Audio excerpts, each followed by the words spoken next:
ljudi, stigli smo u Cirih, u Švicarsku, sa mnom je i Štef.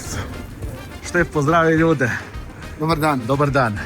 Ti si već bio jedanput, ali nisi bio u Cirihu, jel da? Da, i nisam išao avionom. Sad smo, ko gospoda, prvi put za Gastro tražilicu došli avionom, ako ne računam Ameriku. Da, Miroslav ne voli avione. A ne volim avione, naš. I onda ja moram trpiti jer se autom vozimo.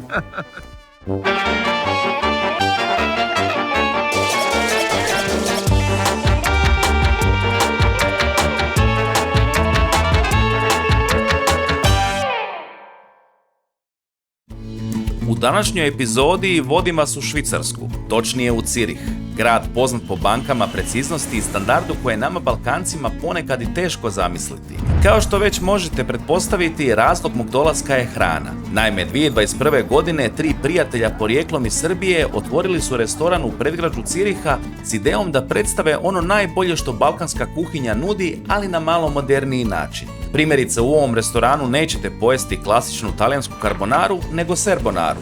Znam, zvuči kao svetogrđe, ali realno kakva je to kuhinja ako se pravila barem ponekad ne krše? Uz raznovrsna internacionalna jela, ovdje ćete pronaći i ona s balkanskim potpisom, a upravo se ona najviše ističu, poput gurmanske pljeskavice, dimljene vješalice i raznih stejkova pripremljenih na njihov prilično specifičan način. U Vizaž Gastro Bar ne dolazi se samo dobro jesti, ovdje se dolazi družiti, opustiti i doživjeti ono najbolje što Balkan nudi. No prije nego što vam pokažem što sam sve probao, idemo čuti što naš domaćin ima za reći, naravno uz čašicu dobre rakije. Reci mi, kakav je život u Švicarskoj? Ako gledam malo okolinu, aute, ljude, izgleda da se ovdje dosta dobro živi. Život u Švajcarskoj je super. A za mene nešto najnormalnije, ja sam rođen ovdje, to jeste nas trojica rođeni smo ovdje, tako da ne znamo drugačije. Koliko god ovdje bilo sve lijepo, čisto, da mi se čini da su onako malo ljudi uštogljeni kao da žive u nekom balonu. Da nisu svjesni zapravo što se događa van Švicarske. Pošto su navikli na ovaj jedan zlatni, dobar standard. Jesmo definitivno, a donekle imamo jako puno sreće i privilegije te što možemo da živimo ovdje. Ne moraš da brineš kao što se brine na drugim mjestima, da kako će ti biti sutra, da li ćeš imati dovoljno za ovo, za ono. Ne razmišljaš o egzistenciji zapravo uopće. Radiš svoj posao i znaš da ti je to dovoljno i da možeš dobro živjeti. Tako, i ako želiš da napreduješ, imaš jako puno mogućnosti. Kako to da ste vi ušli u gastronomiju? Tko je sve u ovoj priči? Nisi samo ti tu, to jest nisi sam? Ne, nisam. Tu su još Saša, moj prijatelj već 12-13 godina i moj mlađi brat Nemanja, nas trojica. I naravno naš ceo tim, što ovo može da napravi tome što jeste. Prvo ste krenuli sa noćnim klubom, bili ste u tom biznisu i onda ste negdje tamo u vrijeme korone otvorili restoran, je li tako? Tako je, otvorili smo. U najbolje vrijeme. Najbolje vrijeme, da. Mislim, to je bilo nekako mač sa dve oštrice, ajmo reći. Preuzeli smo lokal 1.1.20. i sredinom marta bio je onaj lockdown, sve se zatvorilo i mi smo tu uzeli tu priliku i cijel ovaj lokal obnovili, znači sve srušili do temelja i sve novo napravili. Ti si rođen u Švicarskoj kao i tvoji partneri, a tvoji roditelji su zapravo rodom iz Srbije, jel? Tako je. I onda su, pretpostavljam, tamo negdje oko 90-ih, odnosno prije 90-ih došli u Švicarsku. Tako je. Trbuhom za kruhom.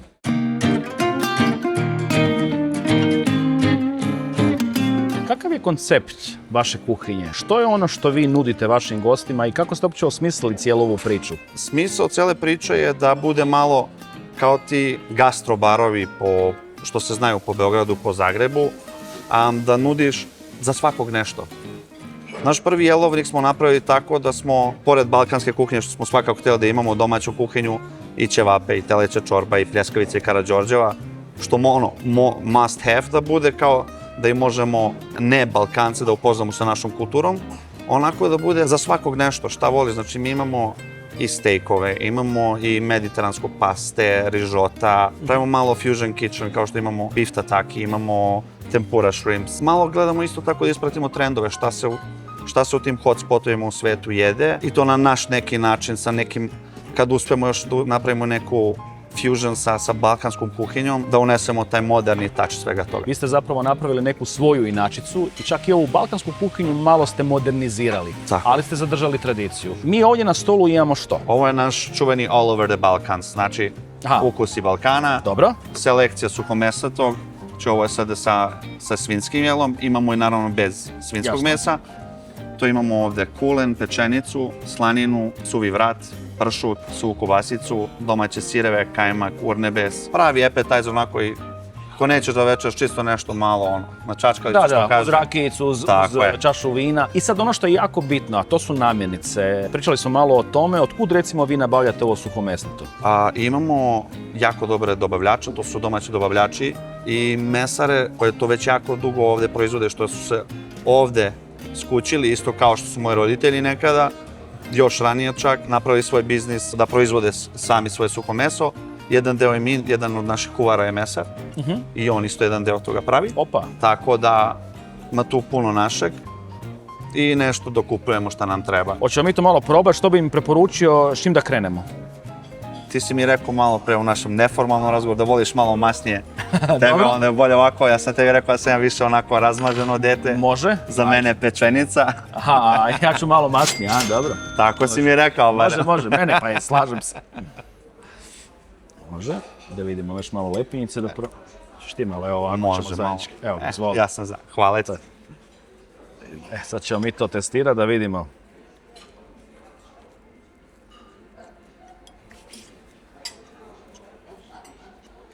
Jako dobro. Fino se osjeti i dim, dobro začinjeno meso, da vidimo kakav je pršut. Slobodno uzimaj malo.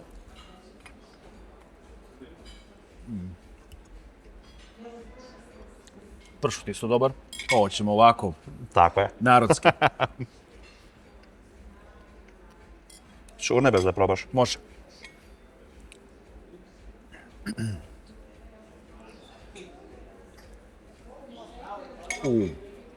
Urnebes je odličan.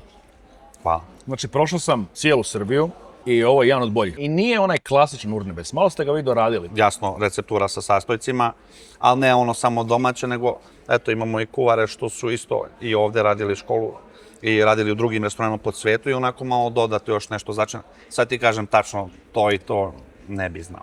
Jasno. Ali nije klasična. To sam htio reći, nije klasični urnebes, fino je ljutkast, on treba biti ljutkast Tako je. i meni se jako sviđa. Baš. Sad ćemo još testirati kajmak da vidimo u kojem smjeru on ide.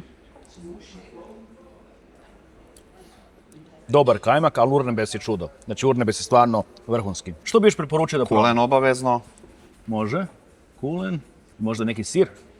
Ako voliš ovako sa alevom paprikom, ovo je isto domaći sir, što isto dobavljač uzimamo.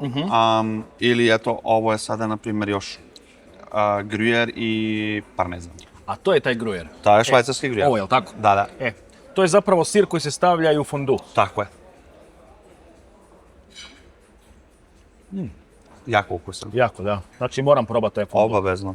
Inače, fondu vam je jedno od rijetkih tradicionalnih jela u Švicarskoj. Ja bi još probao ovu papričicu koja je punjena sirom, je li tako? Da.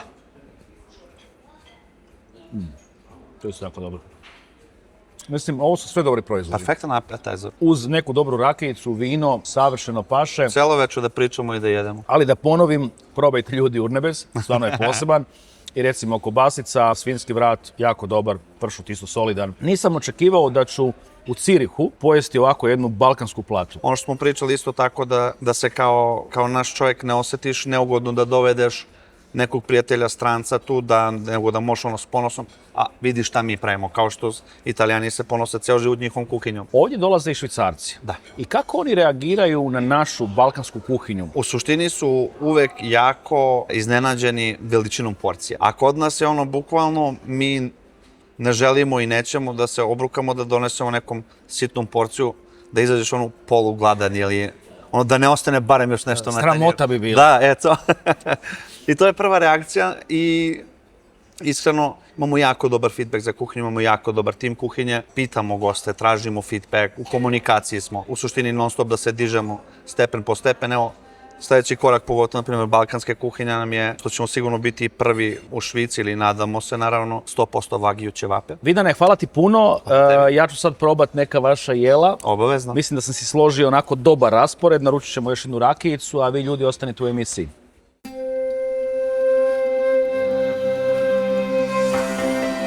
nakon što ste upoznali mog domaćina i samu priču ovog gastrobara, idemo sad na degustaciju. Kao što vidite, fino ovako narezanim komadićima bifteka, lijepo pečeno. Na samom mesu nalaze se alge. Ovaj umak koji vidite radi se zapravo o azijskom ponzu umaku i još se dodaje malo ulja od tartufa. Tako da će to biti dosta zanimljiva kombinacija, vjerovatno dosta specifični okusi. Ovako. Gledajte kako se lijepo reže.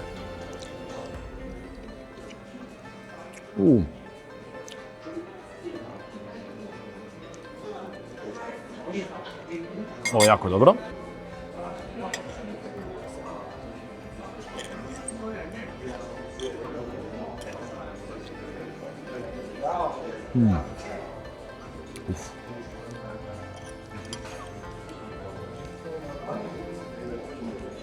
Kao što i samo jelo izgleda, živih boja, primamljivo, takav je okus. Svaki segment je jako dobro posložen, ukomponiran da sve funkcionira.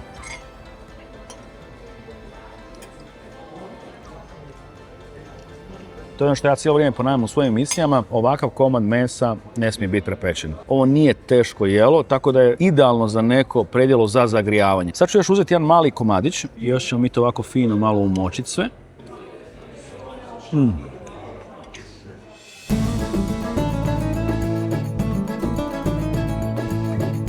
Sad ćemo da napravimo serbonaru. Sad ćemo s početka malo prepražiti slaninu. Stavit ćemo 4-5 minuta spukane. Pored toga u jednu zdjelu stavimo naš domaći kajmak kojeg sami pravimo, koji je dobar za ovu serbonaru, žumance od jajeta, ajgel, parmezan i grubo mleti popar. To se napravi, promiješa se i stavi se ovako. Bilo bi dobro da je na sobnoj temperaturi, to bi bilo to. Pošto je indukcija, ne smije se tava dizat. Slanina nam je zapečena, gasimo je tako. Stavimo pastu, paštomat. Paštomat i da grije 100 stepeni.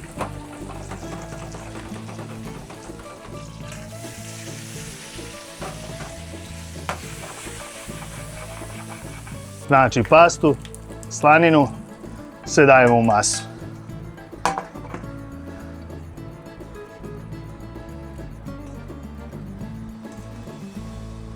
Ovo sad ide na vruć tanjir. Evo nas, gladna braćo, toplo predjelo je stiglo na stol. Nakon beef tataki došla je ne carbonara, nego serbonara. S obzirom da sam se vratio nedavno iz Italije i uživao sam u originalnoj, odnosno tradicionalnoj carbonari, htio sam probati jednu srpsku izvedenicu ili balkansku izvedenicu. U žumanjak se dodaje kajmak, to je ključan sastojak, zatim ide papar, ide parmezan, uz to još slanina umjesto guanciale i zapravo dobivate jednu balkansku karbonaru. Da.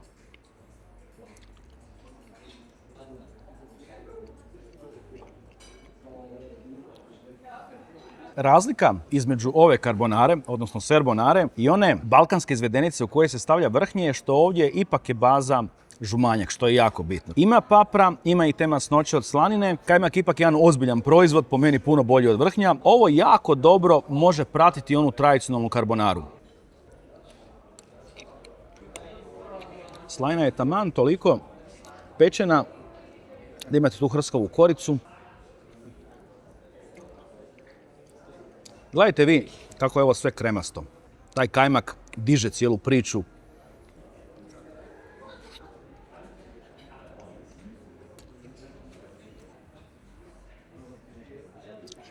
To je to. Nema šta. Idemo dalje.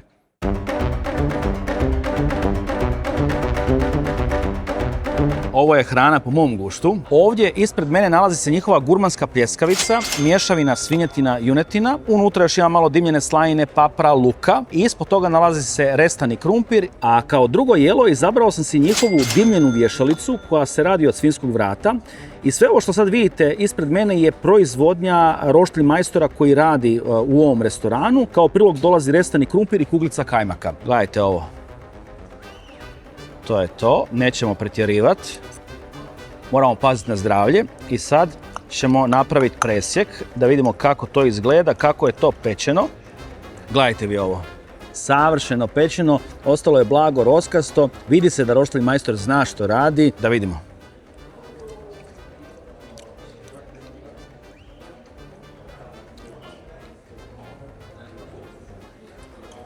Uzmite u obzir da sam ja zaista probao sve što vrijedi od pljeskavica po Srbiji, ali ne samo po Srbiji, po Makedoniji i po Hrvatskoj. I mislim da nakon 5 godina putovanja mogu prepoznat dobro meso, dobru smjesu.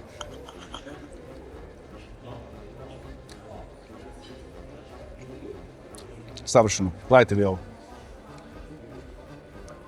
Fino se osjeti u smjesi i luk, nema ni previše sira unutra, malo papra, nije ni previše pikantna. Realno sočnije od ovog ne može biti. I onda još dodate malo gore kajmaka i za okus i za dodatnu sočnost. Iako realno ovoj pljeskavici ne treba kajmak.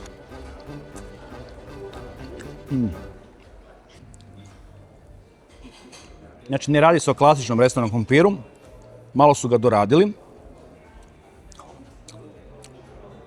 I meni osobno se sviđa što se ovdje kuhinja igra sa okusima, što su ipak ovu jednu tradicionalnu balkansku kuhinju, balkanski roštilj prezentirali na drugačiji način, na jedan finiji način.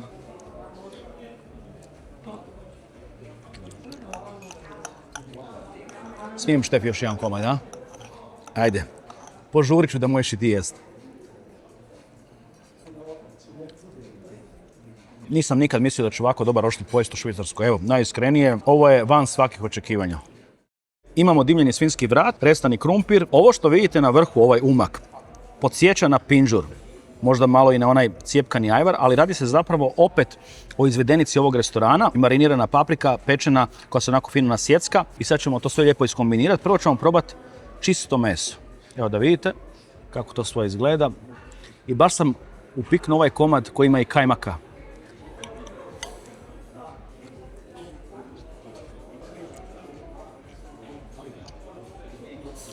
Ljudi moji,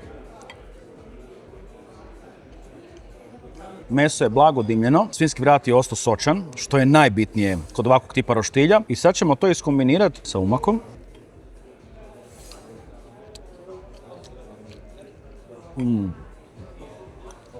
I zaista podsjeća me na onaj cijepkani ajvar, najbliže tome.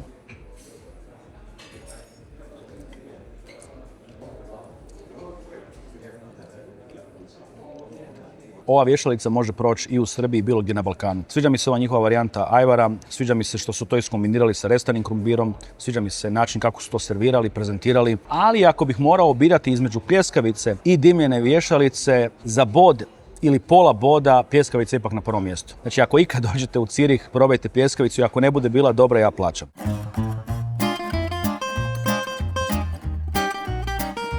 Evo, nastavljamo sa našim posljednjim slijedom. Ovdje imamo entrecot steak, imamo gore umak na bazi maslaca i začina koji je gratiniran i uz to serviran pomfrit. E sad, s obzirom da se umak zove Café de Paris, inspiriran je onim pariškim umakom koji se poslužuje u steak i pomfrit. Uzet ćemo ovaj komad, ovako. Gledajte vi ovo. Pečeno, perfektno. Ajmo probat.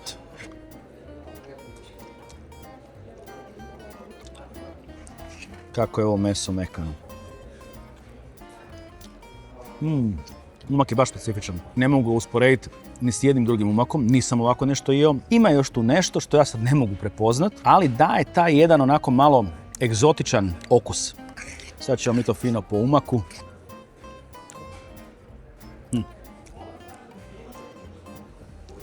Morat ću pitat kuhara, ali ja mislim da ovdje ima malo karija. Generalno radi se o jednom jako dobrom umaku koji je specifičan, tako da ovo nije jelo za svakoga. I ono što je najbitnije kod ovog jela, uz dobar umak, znači meso mora biti pečeno kako treba i onda dobijete realno kompletno jelo.